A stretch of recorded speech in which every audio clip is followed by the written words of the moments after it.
ओम शांति। 15 अप्रैल 2025 बाबा का साकार मुरली। मीठे बच्चे, आप तुम रूहों से रूह रिहान करते हैं। तुम आए हो बाप के पास 21 जन्मों के लिए अपनी लाइफ इंश्योर करने। तुम्हारी लाइफ ऐसी इंश्योर होती है जो तुम अमर बन जाते हो। प्रश्न: मनुष्य भी अपनी लाइफ इंश्योर कराते और तुम बच्चे भी, दोनों में अंतर क्या है? उत्तर: मनुष्य अपनी लाइफ इंश्योर कराते कि मर जाए तो परिवार वाले को पैसा मिले। तुम बच्चे इंश्योर करते हो कि 21 जन्म हम मरे ही नहीं, अमर बन जाए। सतयुग में कोई इंश्योर कंपनियां होती नहीं। अभी तुम अपनी लाइफ इंश्योर कर देते हो, फिर कभी मरेंगे नहीं, यह खुशी रहनी चाहिए। गीत: यह कौन आज आया सवेरे सवेरे। ओम शांति। रूहानी बाप बैठ रूहानी बच्चों से रूह रिहान करते हैं। तुम बच्चे जानते हो, बाप हमको अभी 21 जन्म तो क्या 40-50 जन्मों लिए इंश्योर कर रहे हैं। वो लोग इंश्योर करते हैं कि मर जाए तो उनके परिवार को पैसा मिले।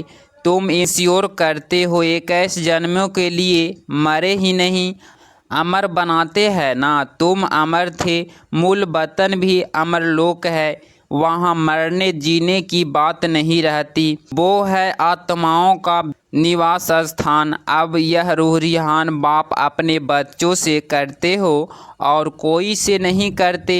जो रूह अपने को जानती है उनसे ही बात करते हैं, बाकी और कोई बाप की भाषा को समझेंगे नहीं। प्रदर्शनी में इतने आते हैं, तुम्हारी भाषा को समझते हैं क्या? कोई मुश्किल थोड़ा समझते हैं।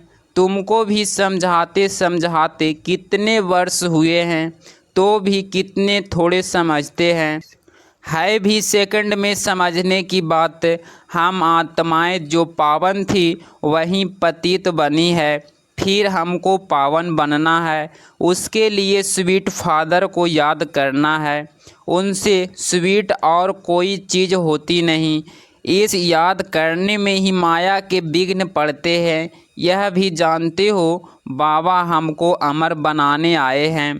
पुरुषार्थ कर अमर बन, अमरपुरी का मालिक बनना है। अमर तो सब बनेंगे, सतयुग को कहा ही जाता है अमर लोक। यह है मृत्यु लोक, यह अमर कथा है। ऐसे नहीं कि सिर्फ शंकर ने पार्वती को अमर कथा सुनाई, वह तो सब है भक्ति मार्ग की बातें। तुम बच्चे सिर्फ मुझ एक से ही सुनो, मामे कम याद करो। ज्ञान मैं ही दे सकता हूँ, ड्रामा प्लान अनुसार सारी दुनिया तमो प्रधान बनी है। अमरपुरी में राज्य करना, उसको ही अमर पद कहा जाता है। वहाँ इंश्योर कंपनियाँ आदि होती नहीं। अभी तुम्हारी लाइफ इंश्योर कर रहे हैं, तुम अभी मरेंगे नहीं, यह बुद्धि में खुशी रहनी चाहिए। हम अमरपुरी के मालिक बनते हैं तो अमरपुरी को याद करना पड़े। बाया मूल वतन ही जाना होता है, यह भी मन मना भव हो जाता।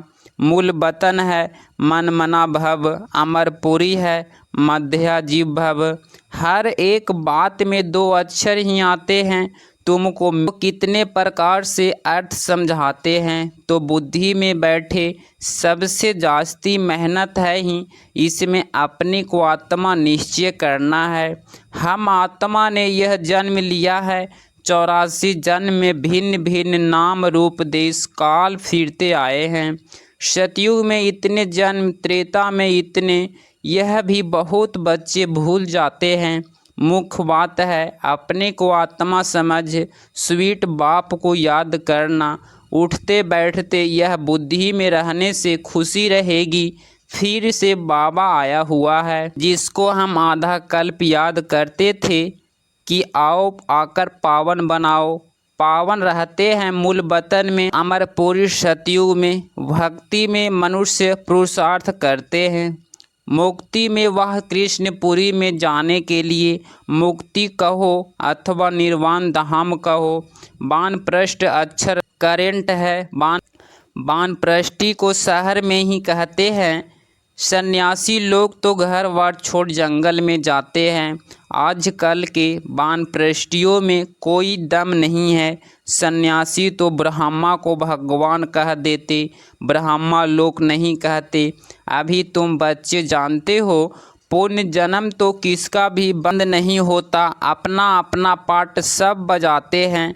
आगमन से कभी छूटना नहीं है। इस समय करोड़ों मनुष्य हैं और भी आते रहेंगे, पुण्य जन्म लेते रहेंगे। फिर फर्स्ट फ्लोर खाली होगा। मूल वतन है फर्स्ट फ्लोर, सूक्ष्म वतन है सेकंड फ्लोर, यह है थर्ड फ्लोर अथवा इनको ग्राउंड फ्लोर कहा। दूसरा कोई फ्लोर है नहीं। वह समझते हैं स्टार्स में भी दुनिया है, ऐसे नहीं है। नहीं, फर्स्ट फ्लोर में आत्माएं रहती है। बाकी मनुष्यों के लिए तो यह दुनिया है। तुम बेहद के बैरागी बच्चे हो। तुम्हें इस पुरानी दुनिया में रहते हुए भी इन आँखों से सब कुछ देखते हुए नहीं देखना है। यह है मुख्य पुरुषार्थ, क्योंकि यह सब खत्म हो जाएगा। ऐसे नहीं कि संसार बना ही नहीं है, बना हुआ है, परंतु उससे वैराग्य हो जाता अथवा सारी पुरानी दुनिया से वैराग्य। भक्ति ज्ञान और वैराग्य, भक्ति के बाद है ज्ञान, फिर भक्ति का वैराग्य हो जाता। बुद्धि से समझते हो कि यह पुरानी दुनिया है, यह हमारा अंतिम जन्म है, अभी सबको वापिस जाना है। छोटे बच्चे को भी शिव बाबा की याद दिलानी है। उल्टे सुल्टे खान पान आदि की कोई आदत नहीं डालनी चाहिए। छोटेपन से जैसे आदत डालो वैसी आदत पड़ जाती है। आजकल संग का दोष बड़ा गंदा है। संग तारे कुसंग बोरे, यह विषय सागर वैश्यालय है। सत्य तो एक ही परमपिता परमात्मा है, गॉड इज वन कहा जाता है।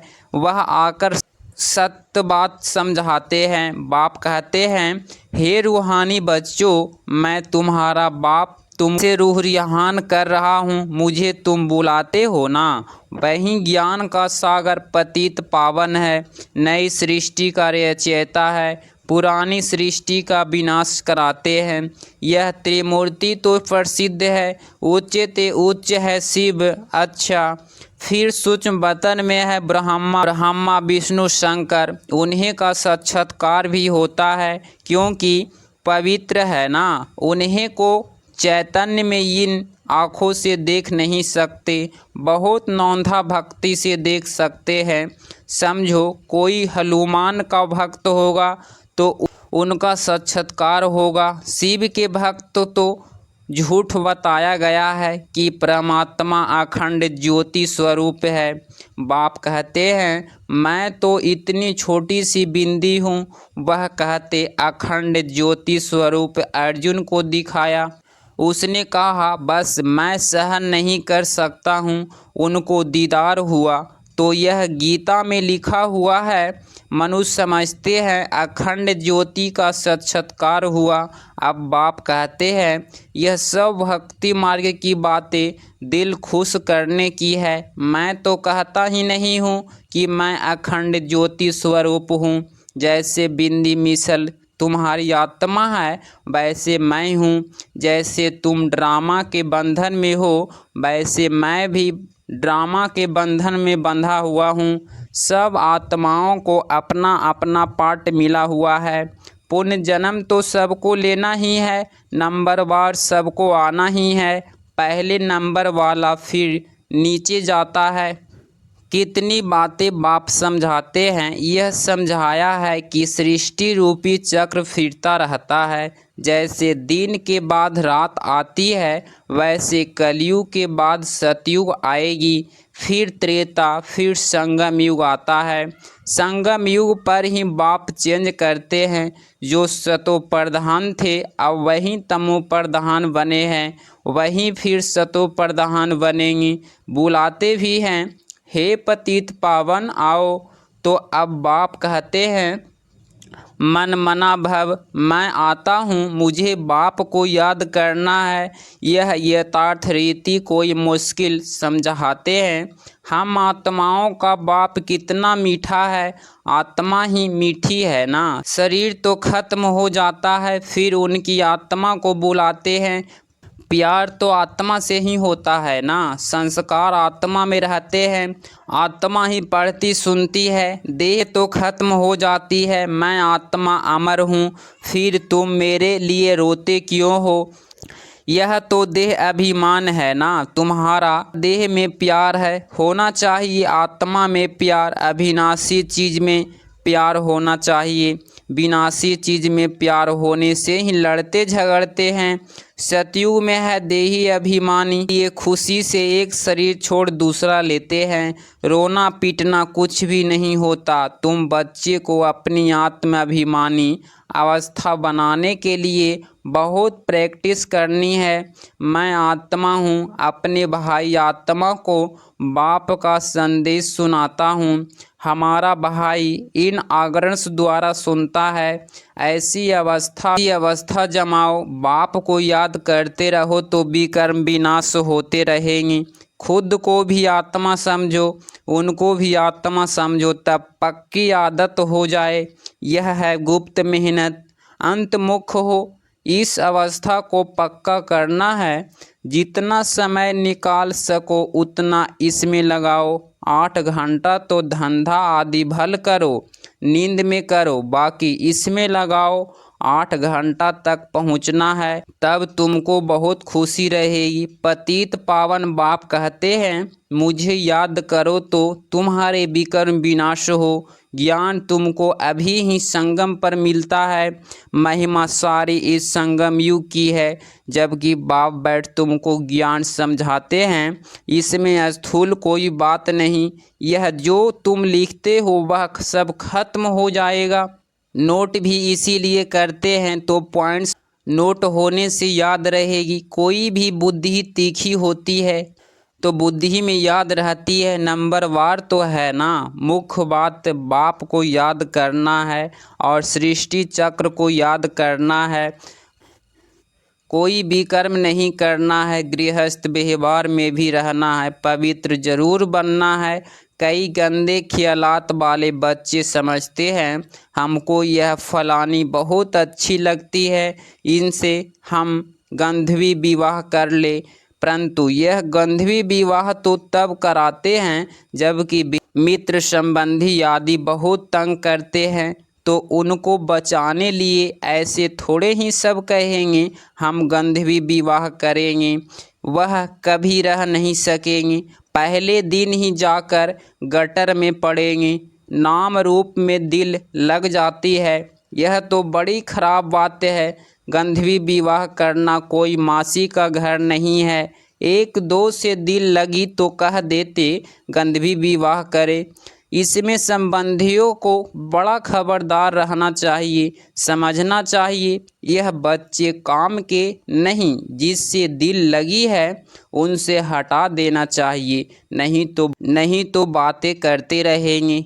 इस सभा में बड़ी खबरदारी रखनी होती है। आगे चल बड़े कायदेशीर ऐसे ख्यालात वाले को आने नहीं देंगे। जो बच्चे रूहानी सर्विस पर तत्पर रहते हैं, जो योग में रहकर सर्विस करते हैं, वहीं सतयुगी राजधानी स्थापन करने में मददगार बनते हैं। सर्विसेबल बच्चों को बाप का डायरेक्शन है। आराम हराम है। जो बहुत सर्विस करते हैं वह जरूर राजा रानी बनेंगे। जो मेहनत करते हैं आप समान बनाते हैं, उसमें ताकत भी रहती है। स्थापना तो ड्रामा अनुसार होनी ही है। अच्छी रीति सब पॉइंट्स धारण कर फिर सर्विस में लग जाना चाहिए। आराम भी हराम है, सर्विस ही सर्विस, तब उच्च पद पाएंगे। बादल आए और रिफ्रेश होकर गए सर्विस पर। सर्विस तो तुम्हारी बहुत निकलेगी, किस्म किस्म के चित्र निकलेंगे जो मनुष्य झट समझ जाए। यह चित्र आदि भी इम्प्योर होते जाएंगे। इसमें भी जो तुम्हारे ब्राह्मण कुल के होंगे वह अच्छी रीति समझेंगे। समझाने वाले भी अच्छे हैं तो कुछ समझेंगे। जो अच्छी रीति धारण करते हैं, बाप को याद करते हैं, उनके चेहरे से ही मालूम पड़ जाता है बाबा हम तो आपसे पूरा वर्षा लेंगे। उनके अंदर खुशी का ढोल बजते रहेंगे। सर्विस का बहुत शौक़ होगा। रिफ़्रेश हुए और यह भागे सर्विस के लिए। हर एक सेंटर से बहुत तैयार होने चाहिए। तुम्हारी सर्विस तो बहुत फैलती जाएगी, तुम्हारे साथ मिलते जाएंगे।